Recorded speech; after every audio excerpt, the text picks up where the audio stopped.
Hello there, good evening everyone, and welcome back to another of Maurice Nicoll's psychological commentaries. This time it's on personal aim, and if you are familiar with some of the canonical text and some of the biographical memoirs, you'll know from your readings that there are some general tasks that Gurdjieff, Ouspensky and the other teachers would give. So general, everyone is to do them, and then over time one would receive personal direction from Gurdjieff, Ouspensky, Bennett, Nicoll, whoever it might be.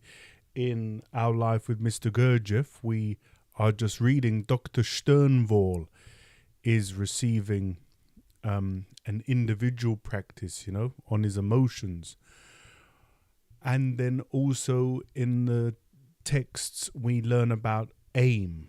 Gurdjieff says that the most important thing is to have an aim, and that one should make their aim their God. And I imagine that's where Maurice Nicoll is going to be going today, about personal aim and how if one has an aim, Gurdjieff's conception of having an aim is that anything that takes you closer and towards the aim is good.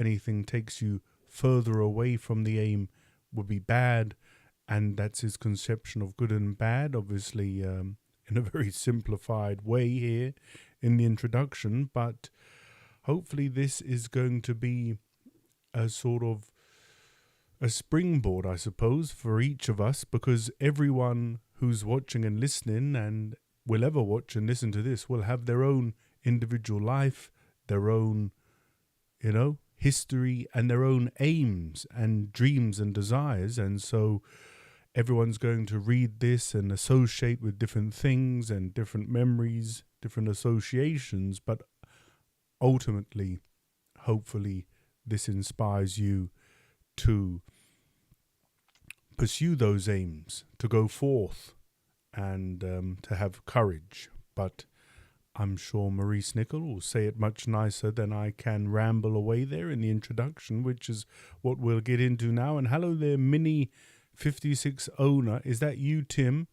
Mini owner? Because a lot of the names have changed now, trying to confuse me, YouTube, but we'll get there eventually and work it out. But let me know if that's you, Tim. And if it is, hello there, and it's nice to see you. But for now, from Birdlip, October the 26th, 1942, personal aim. Hey, Tim. Personal aim. We can all understand what aim means in life. It gives us direction. Without aim, we are aimless, going nowhere. Even without having aim in life, perhaps we simply want to keep alive as long as possible, or keep our money, our comforts, etc. This is a kind of aim, but very poor. We are not going anywhere, but simply clinging to what we have. But we may want a definite job or to pass an examination, and then we have a definite aim and direction in life. We then find we have to make sacrifices to attain it, to discard what is useless and concentrate on what is useful to attain this aim in life. Now, aim in the work has some similarities to aim in life, but it is different in many ways. A comparison can be made up to a point, but actually, aim in the work is not really the same, because it is aim in a different direction from life and, in a way, is against life. Now, we speak tonight of personal aim in the work sense, on being. The most general definition of what aim means in the work sense is that it is to hear what the work teaches and to do what it says. Aim in the work is always connected with the act of self-remembering. This is because in the state of self-remembering, a man can receive help which cannot reach him in his ordinary states of consciousness. Certain influences in the universe can only penetrate as far as the third state of consciousness, where a man is conscious to himself or self-conscious. If at the same time as he remembers himself, he remembers his aim, he may get help. For example, he may understand his aim better. Aim may be too general or contain an inner contradiction, or be too difficult, or it may be too complicated and must be broken up into simpler parts, or it may have no sense in it. In making aim, people usually try to run before they can walk. In regard to work on being, the first aim in this work is self-knowledge, knowledge of one's being. This applies to everyone.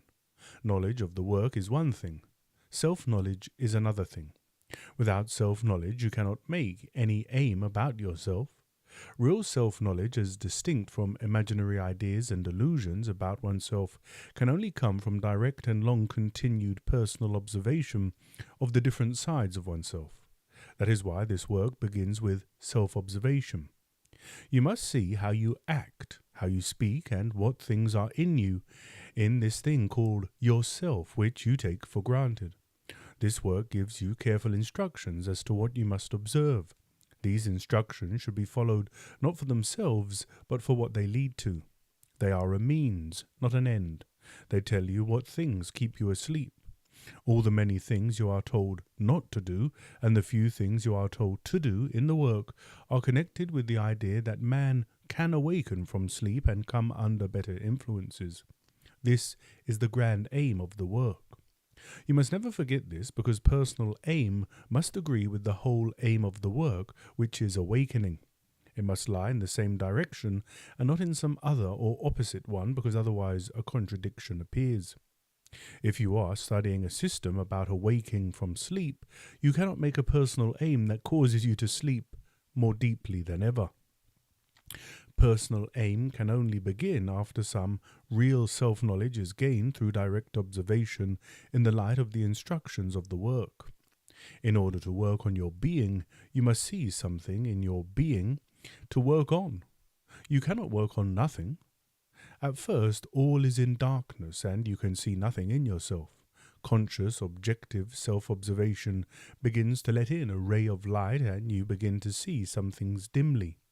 This light, created by the friction of self-observation, should gradually get stronger by practice until you catch sight of something in you clearly and beyond any doubt.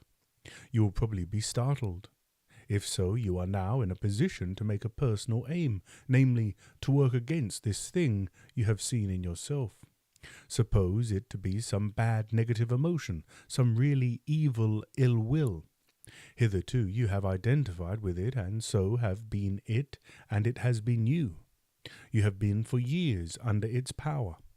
Your task will be to separate yourself internally from it, and not, as it were, touch it internally more than you can help. This will be a personal aim on the side of work upon your being. But most people are satisfied with themselves, although not in their circumstances. So when they are told they must work on their being, they either do not understand what it means, or do not see what they should, or do not see why they should. Now, if a man in the work is capable of observing himself sincerely, he cannot remain satisfied with himself for long in the light of the work. From a life point of view, a man may see no reason to work on himself, but from the work point of view is different from the life point of view. The work is about awakening, whereas life puts man to sleep and tries to prevent him from awakening and makes him do things that keep him asleep. So you must distinguish between life and the work. There may be no reason why you should not do something in life, but every reason why you should not do it in the work. Unless you make this distinction, you will be in a confusion about the meaning of aim in the work. For example, in life you can dislike everyone if you want to, and hate people and talk scandal and enjoy your negative emotions. But in the work you cannot do this, because you are destroying yourself inside. You are simply poisoning yourself. If you are in this work, you are under more laws than the ordinary person. This means you have to do additional things. You have to work. But the laws you put yourself under lead to your own inner evolution and eventually freedom from the laws of the earth. Many people in the work find difficulty in understanding what personal aim means in regard to work on the side of their being, that is, on the kind of people they mechanically are. Here is a definite stage in the work. They cannot see what to work on in themselves. One reason is that they do not apply the ideas of the work to themselves and do not try to do what the work tells them to do. They do not observe themselves from this angle. Being satisfied with themselves in life, they do not see the place, so to speak, where work on themselves begins. They are not estimating themselves from what the work says, but from life standards. But the work standards are quite different from life standards. You may be all right in life, but all wrong in the work. That is why it is necessary to realize that the work is a new way of thinking. It is a new standard, a new thing altogether, from which you can begin to estimate yourself in quite another light, not in the light of external life, but in the light of the work. The work is to make you think differently. It is to change your mind, change your ways of thinking, so that you begin to look at yourself in a new way. This is metanoia. Imagine a collection of monkeys. They may be perfectly good monkeys and satisfied with themselves, but if they have to become responsible human beings, they must follow a new way of thinking, a new conception of what they must be. And from the standpoint of conscious humanity, that is, fully developed men who have reached the level of the divine intelligence of the sun and its laws, we are nothing but monkeys and of really no importance. We are nothing but an experiment in self-evolution. A personal aim on a small scale is a means, not an end. It is to make you think and awaken, to keep you awake. Aim is on different scales. Aim on a great scale is to be awakened from sleep, to attain inner liberation. But to say that this is one's aim is not enough. You may see something in the far distance as your aim, but in order to get it, you find that many lesser aims are necessary. You may say you want to go to China, but to get there, you must do many things in between, and you must have enough money to buy a ticket. Mr. Ouspensky said that aim is like this. You see far off a light that you wish to reach, but on approaching it you find many lesser lights, like lampposts along a road, that you must pass one by one before you attain the final aim. Let us suppose a man aims at becoming a conscious man and escaping from the circle of mechanical humanity. He does not, of course, understand what this means. That is, he does not understand his aim. To become number 5 or 6 or 7 man, a man must first become number 4 man, that is, balanced man, a man in whom all his centers work rightly, intellectual, emotional, instinctive, moving. Now, to become balanced, a man must begin to notice what center in him predominates and interferes with the proper development of his other centers. An instinctive man, for instance, a man who consults his own comfort first, who loves agreeable bodily sensations before anything else, cannot become balanced man, because all his psychic energy is used up in his agreeable bodily sensations. His aim then must be to work against the predominance of one center in him, which causes him to be lopsided and prevents the other centers from developing. But if you have understood what has been said so far, you will see that in such a case it is only by seeing himself and estimating his inner state in the light of the work that he will become dissatisfied with himself. Viewing himself from life, there is no reason why he should attempt to be different from what he is. Or let us take a man whose center of gravity is in the intellectual center. He is only interested in theories and abstractions. In life there is no reason why he should be dissatisfied with himself, but observing himself in the light of the teaching of the work, he will begin to be dissatisfied with his state of being. It is only through understanding the ideas of the work that a man can make work aim. It is only by beginning to think in a new way and viewing himself in that light that he can make a work aim. You cannot make a work aim if you think as you always did. By seeing himself in the light of the work view of him, a man can see what is wrong with him in a work sense. In a life sense, he will see nothing wrong with him. Life will not judge him, but the work will judge him, and exactly in terms of his valuation and understanding of it. That is, he will begin to judge himself. For the work judges no one. The man himself will begin to judge himself, and when this once begins, the man has a point in the work in himself. Now, as regards the often asked question, can you give me examples of what personal aim means? On the side of knowledge, personal aim means to become familiar with the ideas of the work. On the side of being, personal aim means to observe yourself in the light of the knowledge of the work and apply it to yourself. Personal work on your own being begins when you notice something that the work tells you about in yourself. Have you noticed in yourself when you are negative? Have you noticed in yourself where you are too identified? Have you noticed daydreaming? Have you noticed wrong talking? Have you noticed what false personality means in yourself? Have you noticed where you justify yourself? Have you noticed lying in yourself? Have you noticed what sleep means? Have you noticed what making accounts means? And so on. So a lot there to think about and, to consider and ask, have we noticed in ourselves these things? All very practical and so on. So there's more, obviously. Start with one single thing that you have noticed and begin to watch it and try to work against it.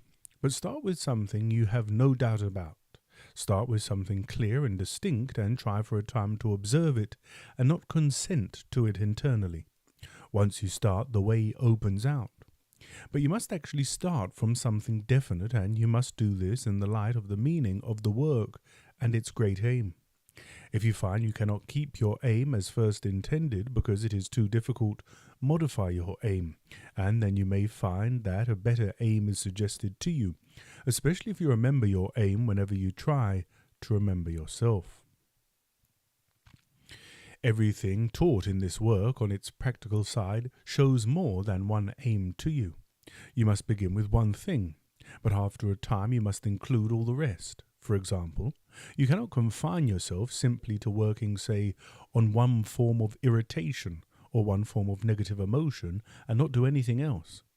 If you really start to work on your being from one thing in the work, you will find that it is necessary to do all the other things in order to keep your aim. You must understand that if you hold too long to one small aim exclusively and neglect everything else in the work, it is useless. Your aim, whatever it starts with, must eventually regard all other things you are taught in the work.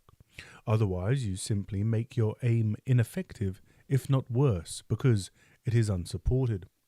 But you must start with one definite thing that you have observed in yourself, and then you will find that everything else taught you is necessary as well if you wish to keep the aim that you began with. Every side of the practical teaching of the work must become your aim, and then if you cannot work in one way, you will find you can work in another way. The whole teaching is necessary to effect any change in being. Here are some suggestions of aim. Anything anti-mechanical is a temporary aim and helps us to awaken. All making of effort against mechanicalness is aim. Efforts made when you are tired are useful, if you yourself make them, not otherwise. Aim must be made by everyone about wrong talking, negative talking, scandal, gossiping, which destroys the force of the work in you. It is a form of lying, and lying can destroy essence itself. Try to notice what you say. If you cannot at the time, go through it afterwards. Try to see what you are like in your talking and think about this. Find out what helps and what hinders you in working and what stops you from working. By keeping to work aim, we create will. You should weigh your aim and see what you are prepared to give up for it. Aim requires effort. Notice what you regard as a nuisance and make yourself passive for a time. Notice your inner doubts and try occasionally to answer them clearly from the work ideas. This is a very good occasional aim and makes you think. Observe your boredom and your tendency to speak of your life as dreary and so on. This is very important as it prevents a lot of self-poisoning. When you have just criticized someone, go over what you said carefully and apply it to yourself. This neutralizes poison in you. When you are alone, do not let yourself think you are quite alone and out of the work. People allow themselves to change too much in this respect. They let go, so to speak. Remember, in regard to making aim about negative emotions, that emotions are much quicker than time. You may not be able to check them at first, but you can remember them afterwards and realize what has happened. This makes it possible to know them beforehand. Aim must be made from work eyes, not mechanical eyes. You cannot make aim suddenly. People in life swear they will not do this or that again. In the work you must not swear like this. It leads to nothing. Aim must be made consciously with insight after long observation in view of realizing what is putting you to sleep and what helps you to keep awake. Finally, you must all remember that in this work, the development of all parts of centers is an aim. This means that you must overcome ignorance and get to know as many as possible of the branches of knowledge and study that exist in life, because each one develops some particular part of a center. If you do this in the light of the meaning of the work, understanding why it is necessary, it will help you to awaken. But if you do it from a life point of view in order to be superior to other people, to outrival others, you will be doing it in a useless way. And do not think that because others know more than you do about any particular subject or craft that you can learn that it is not worthwhile. The point of this work is self-development, development of yourself on every side, and whether other people do anything better than you makes not the slightest difference. Remember that you take up anything. Remember that to take up anything new requires effort.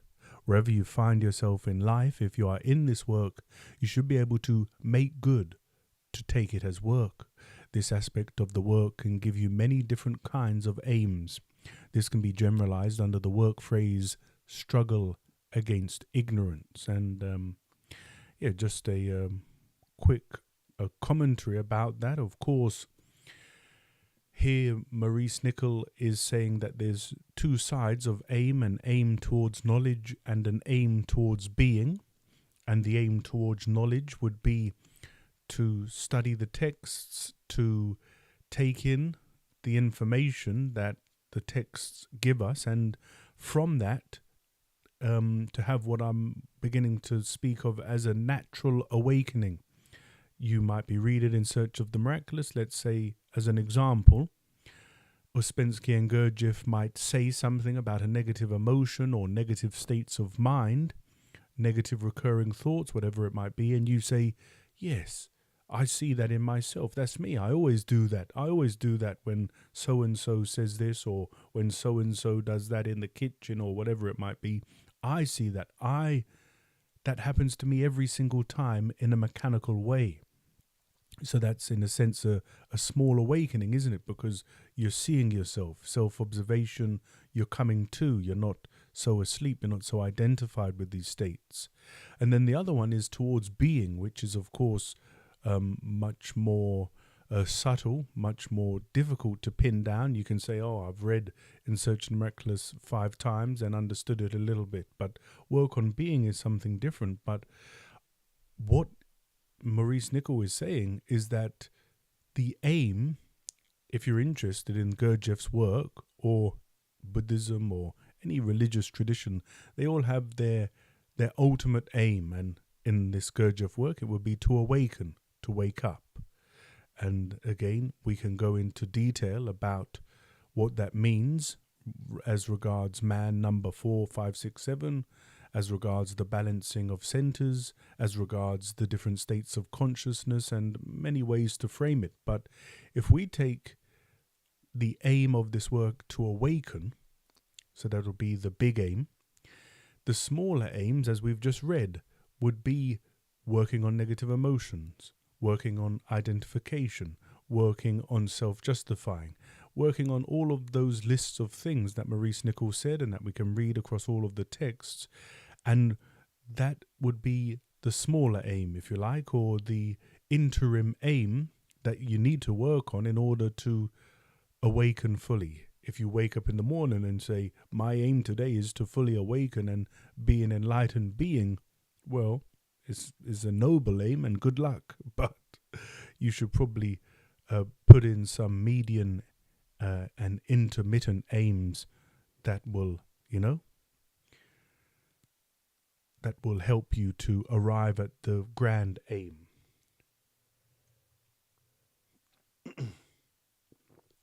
Short-term aims is, I think, the what I was looking for. But back to the text, and we continue from Birdlip, October the 31st, 1942, The Place of Aim. Introduction. Last time we spoke about the necessity of aim. Tonight we will try to speak about the place where aim comes from. Last time it was said that to find any real aim in the work sense, it is necessary to think of oneself in the light of the knowledge taught by the work. This can only begin after a long period of self-observation, so that one can actually see what one is like in view of the work. It was also said that a person may be all right in life, but all wrong in the work. For example, a person can enjoy being negative in life if he wants to, but not in the work. That is, the work changes our view of ourselves and makes us think in a new way about ourselves. Tonight, we speak of aim in regard to where it comes from in oneself. And hello there, David. Hello and welcome. It's nice to see you, and anyone else watching and listening. If you care to, say hello, and I'll say hello. Hopefully not in a mechanical fashion, but consciously. Part 1, or I should say that's my aim, to give a conscious hello and connection. Part 1. Aim can come from right or wrong places in us. Aim may be right and come from a wrong place, and aim may be wrong and yet come from a right place. In order to understand what this means, we have to turn back to centers and parts of centers, and also speak a little about attention once more.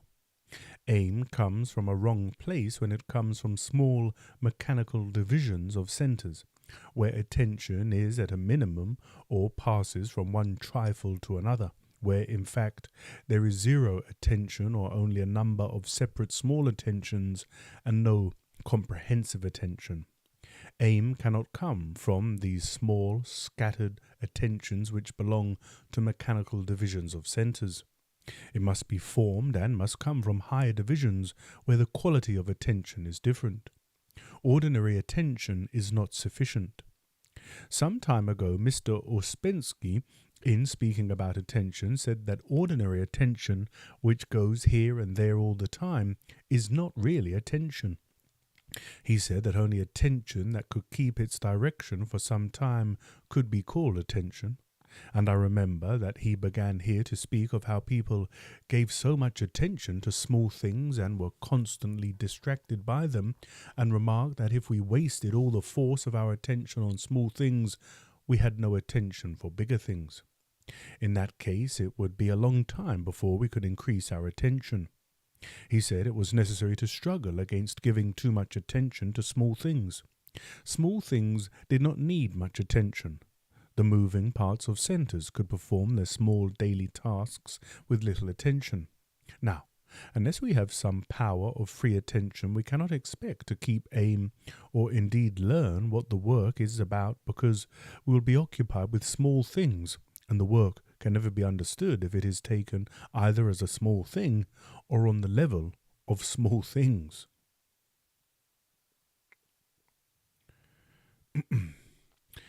The reason is that the mind is not one and the same, but has smaller and bigger parts, and the work belongs to its bigger part and cannot fit into, and so cannot be grasped by its smaller parts. Each center has first of all 3 divisions corresponding to the 3 centers themselves: intellectual, emotional, and instinct moving center. And we did one of the previous letters, I can't remember the title, but it speaks about the centers and then the divisions within the centers, as we've just said there, intellectual, and also positive and negative aspects of the centers. So I'm sure you'll find that if you look. Now it is in the moving parts of centres that small things lie, and here let us notice in these parts nothing belongs to us, and so we cannot make aim from these parts. This is interesting to think about.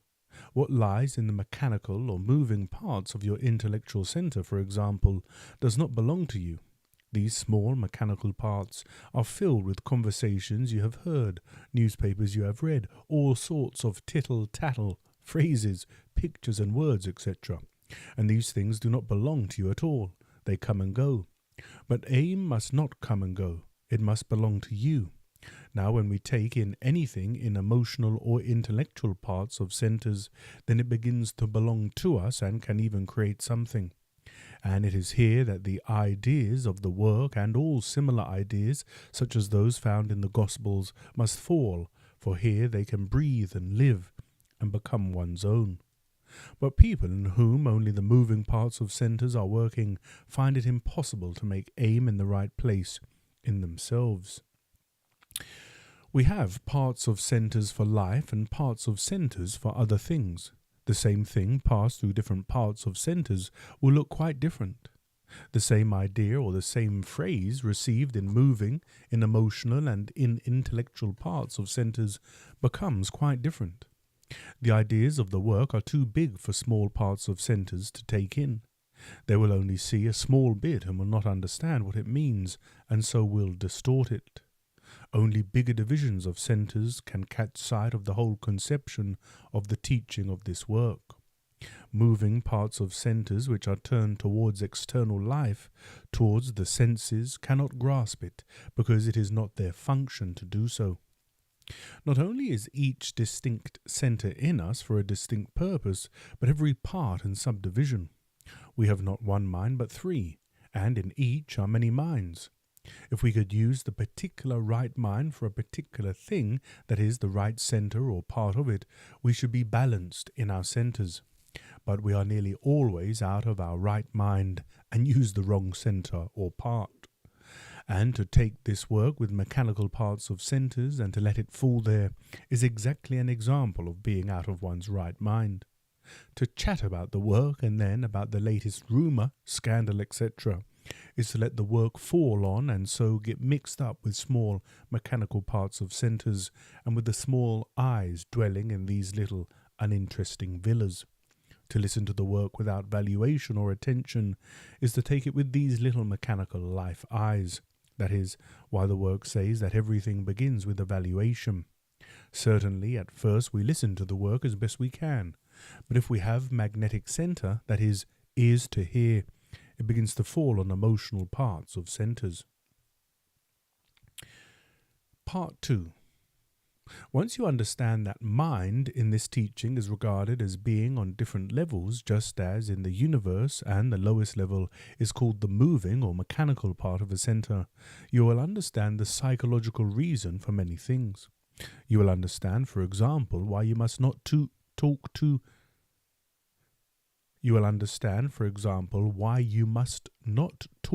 much of this work, because it tends to put it into moving parts of centres.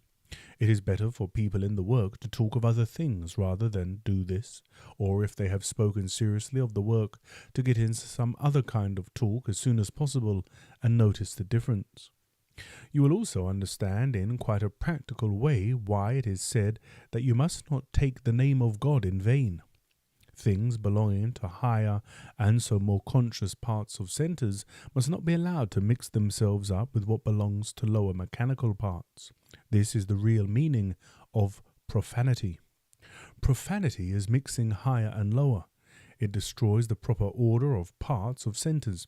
It messes up and destroys the very complex and delicate machine in a man, each of whose parts has a definite and distinct function. You will also understand why so much importance is attached to the possession of magnetic centre. In life there are two kinds of influences called A and B in this system, and again we have a full letter previously on different influences, these A, B and C influences. If you've not heard it or would like to learn more about it. A influences belong to life and are created by life, by politics, war, sport, money, and so on. B influences are of a different order and come from outside life. The Gospels are an example. They come from conscious mankind, not mechanical humanity. Now notice this carefully. Moving parts of centers can only take in A influences and are only meant to do so. B influences fall on emotional parts of centers, and C influences, if you meet with them, which come directly from conscious man, fall on intellectual parts.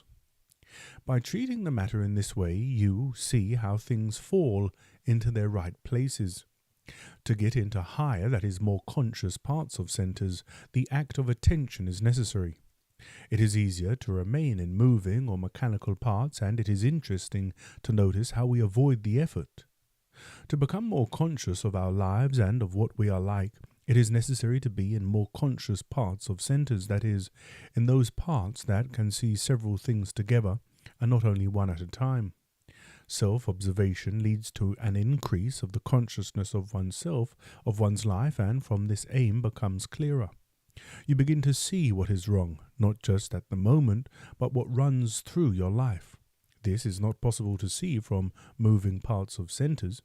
Here the life cannot be seen, but only the moment. So to make aim from mechanical eyes in moving parts of centers is quite wrong. They only see through narrow chinks. So it becomes important to think of where you make aim from, as well as what your aim is. You cannot, of course, make a permanent aim suddenly. You cannot exclaim suddenly, "I swear I will never identify again, or never be negative," and so on. Larger and more permanent aim in the work must be based on self-knowledge and gained through practical self-observation. Take negative emotions. They are a big question. You cannot suddenly make an aim about them. You can and should begin by making the temporary aim of not expressing them, as the work suggests. This helps you to observe them better. Then you can see gradually that if you waste so much force on being negative, you have no force for anything else, such as happiness, for instance.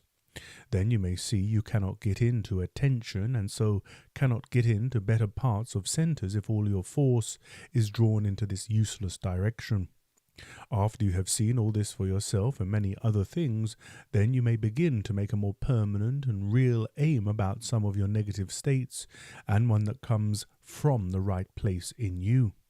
For you will understand better what you are doing, and so will be doing it more from yourself and what belongs to you. But if, hearing that one must struggle against negative states, you make an aim from a little imitative I, in the moving part of a center, just because you heard it was the thing to do and jotted it down in your notebook like a good scholar, you will not understand anything about your aim.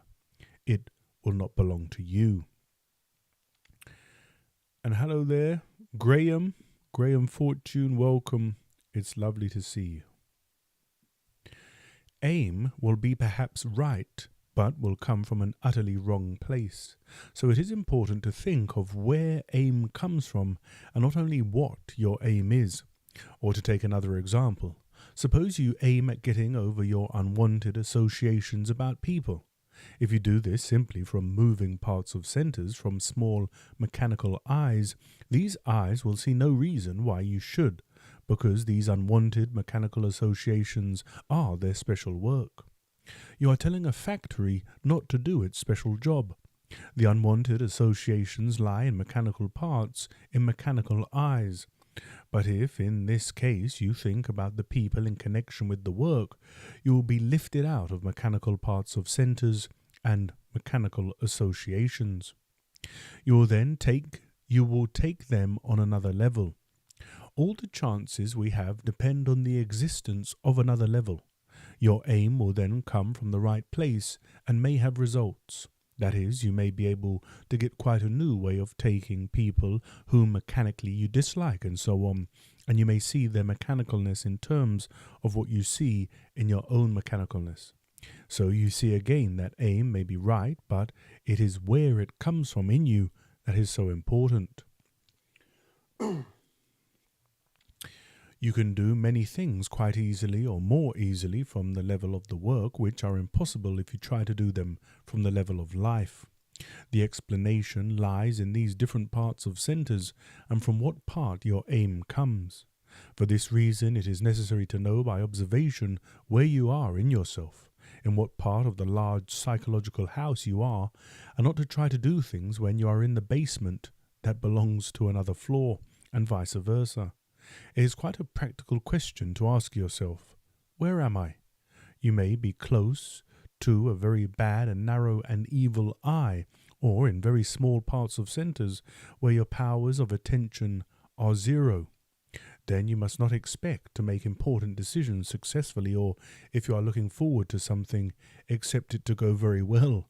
You will spoil it with doubt. The mere act of attention due to self-observation may change your position in yourself and get you into a better place. You know you can be in a place in outer space and not be in the right place in inner space.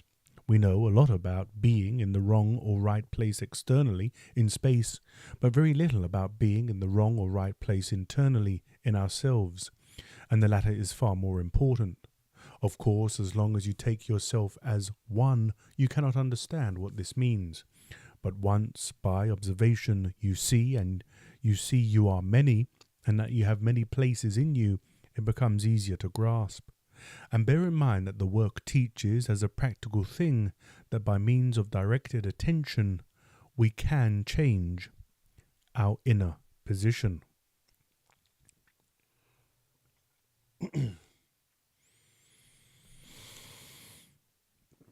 And arguably, that again is one of the primary aims of the work, to change our inner position. And that is the end of this evening's reading of those letters from Maurice Nicoll. The next letter will be like Marmite, I would imagine. You'll love it or hate it, find it interesting or not. It's on hydrogens. So we have, I don't know, about 10, maybe even 15 or more pages on hydrogens. And if you're unfamiliar with In Search of the Miraculous and the Fourth Way, you may not have too much understanding of what the hydrogens are. The hydrogens come into the food diagram. They come into the diagram of everything existing.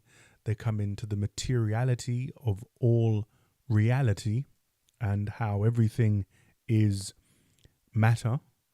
And so we will likely touch on all of those in a wonderful series of letters from Maurice Nicoll. Like I say, I'm going to share all of them under the title of hydrogens whenever there is a series just like this. There was personal aim and then an aim in the work, I think, or whatever the second title was. I put them together. And David, are you talking about hydrogens being a stumbling block?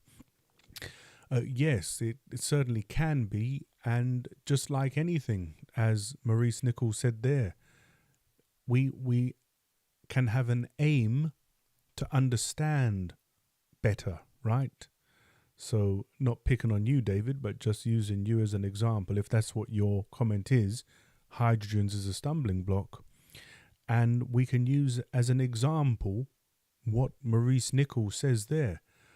Where, again, not picking on David, but because it's the comment, where does my desire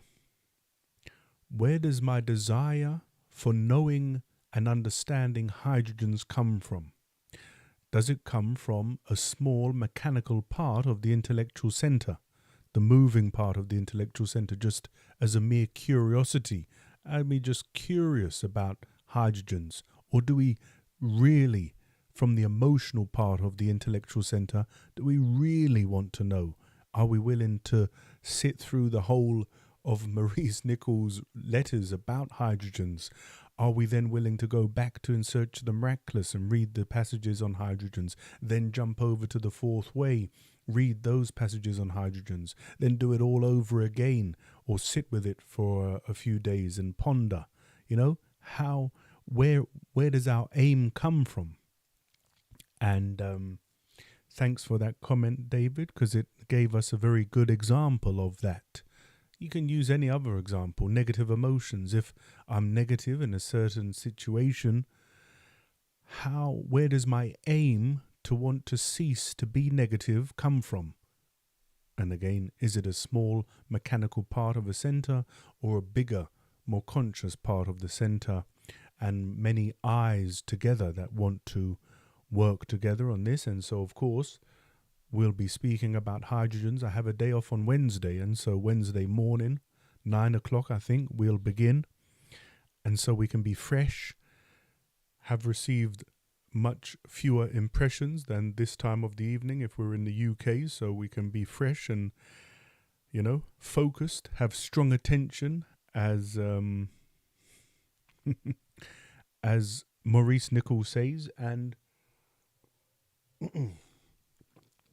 yes, Tim, I'm glad you appreciated the reading, and I hope you got something out of it for your own inner observations. And just one final comment before I say good night and farewell. For me, it feels any of the letters that we've read so far, of course, they can be more or less, impactful to where one is at the minute. You can be more inspired or less. But what is very clear is every letter that we've read so far, this is now, I think, the 29th, and many of those will include other letters, so I'm in a sense condensing them all down. Volume 1 of Maurice Nicoll's Commentaries, every one should, and for me this is what it does, you tell me if you're experiencing something different, it increases one's valuation of the work. It shows how important this work can be. In almost every letter, Maurice Nicoll alludes to how does one value the work. Where does it sit in your life? How important are these concepts to you in understanding them, in bringing them into your life, in the sense of understanding and practical application? So that's why it's always good to read these work texts, even if it's a short letter. You can go back through the playlist and have a look if you're not up to date, and have a look, what jumps out at you. Just scroll through, look at the titles of the letters. One will jump out. Listen to it. It'll help you increase your valuation of the work. It'll help you remember some of the most important concepts within the work. And hopefully you can, work on your being, on your essence, on your consciousness. That's what this work is all about. That's what I'm attempting to do here at the Four Ideals channel. Of course, I am standing on the shoulders of giants, as the saying goes, on top of Gurdjieff, Ouspensky, Maurice Nicoll, Bennett, and all the other greats. And I live in their shadow, but I'm trying to bring my own experience. We're in the modern world here. We have algorithms and social media and AI and all of these other things that Mr. Gurdjieff and Mr. Ouspensky and Mr. Nicoll didn't have in their lives. And so we're in a new domain, if you like. The work is always changing and growing and developing. And as Gurdjieff called his text, Beelzebub's tales to his grandson. We are those grandsons, granddaughters, grandchildren, and we have the same aim, the same goal of waking up, as has everyone else who's ever lived and been interested in the concept of awakening. One final thing before I go, if you're still here watching, is that I have a book, a short introductory treatise, I would call it. It's called Awakening the Machine, Gurdjieff Today. There's a link in the description. And if In Search of the Miraculous is a bit daunting, and certainly Maurice Nicoll's 5-volume commentaries are a bit daunting, this is a much shorter and introductory treatise that you may be interested in picking up. The link's in the description. If you do purchase, I would be happy to discuss any questions you might have. Tim says it's a great read and highly recommended from Tim. So I appreciate that, Tim, and that's very kind of you to say. And Graham has a comment and says the hydrogens are a framework to know the place of all phenomena in the scheme of things. So that's well said also, Graham. And David, I hope that strengthens your desire to want to understand hydrogens. And I'm sure that the letters that we read on Wednesday will I do hope that they help with your understanding of the hydrogens, and they certainly will if you go back and read the particular passages in Search of the Miraculous. So it's been wonderful to have you all here sharing this a letter from Maurice Nicoll. As I say, tomorrow night we'll be back with Our Life with Mr. Gurdjieff, which I am thoroughly enjoying.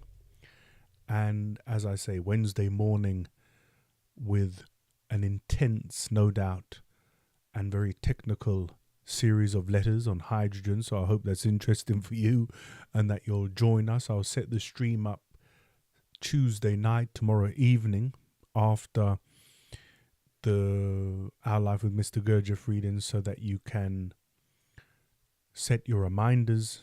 And good night to you, Tim. Good night, everyone watching and listening. It's great to have you here and to share this time together. Take care, look after yourselves, and I'll see you all very soon, I do hope. Take care now.